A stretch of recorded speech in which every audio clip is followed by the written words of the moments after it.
Hi guys, ഇന്ന് നമ്മൾ പോകാൻ പോകുന്നത് ഒരു എൻട്രി ഫീസോ ഒരു പ്രീവിയസ് ബുക്കിങ്ങിൻ്റെയോ ഒന്നും ആവശ്യമില്ലാതെ ഈ ക്രിസ്മസ് ടൈമിൽ നമുക്ക് പോകാൻ പറ്റിയ ലണ്ടനിലെ ഒരു ഫേമസ് സ്പോട്ടായ എവർ ആഫ്റ്റർ ഗാർഡനിലേക്കാണ്. ഇതൊരു മെമ്മോറിയൽ പ്ലേസ് ആണ്. ഒരു ക്യാൻസർ ചാരിറ്റി സെൻ്ററിൻ്റെ ഡയറക്ടർ അയാളുടെ ഫ്രണ്ടിന് വേണ്ടി ഡെഡിക്കേറ്റ് ചെയ്തതാണ് ഈ ഒരു എവർ ആഫ്റ്റർ ഗാർഡൻ. ആ ഒരു ഫ്രണ്ടാണെങ്കിൽ എവർ ആഫ്റ്റർ എന്ന ഫിലിമിൽ പാർട്ടായിട്ടുണ്ട്. അതുകൊണ്ടാണ് ഈ ഒരു ഗാർഡന് എവർ ആഫ്റ്റർ എന്ന പേര് വരാൻ തന്നെ കാരണം. ഇവിടുത്തെ ഓരോ റോസസിൻ്റെ അടിയിൽ നോക്കിയാലും ഓരോരുത്തർ അവരുടെ ലൗഡ് വൺസിന് വേണ്ടി കൊടുത്തിരിക്കുന്ന ഡെഡിക്കേഷൻ ടാഗ്സ് നമുക്ക് കാണാൻ കഴിയും.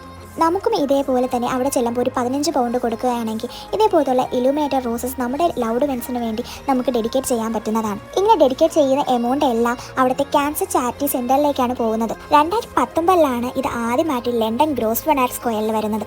അന്ന് തൊട്ട് ഈ 2025 വരെ ഏകദേശം 1.2 മില്യൺ പൗണ്ടാണ് ഇതുവരെ ക്യാൻസർ ചാരിറ്റി സെൻ്ററിലേക്ക് കിട്ടിയിരിക്കുന്നത്. ഈ വർഷം ഏകദേശം 3000+ ഇലുമിനേറ്റഡ് റോസസ് ആണ് അവിടെ വന്നിരിക്കുന്നത്. ഈ വർഷം ഡിസംബർ 18 വരെയാണ് എവർ ആഫ്റ്റർ ഗാർഡൻ ഓപ്പൺ ആയിട്ട്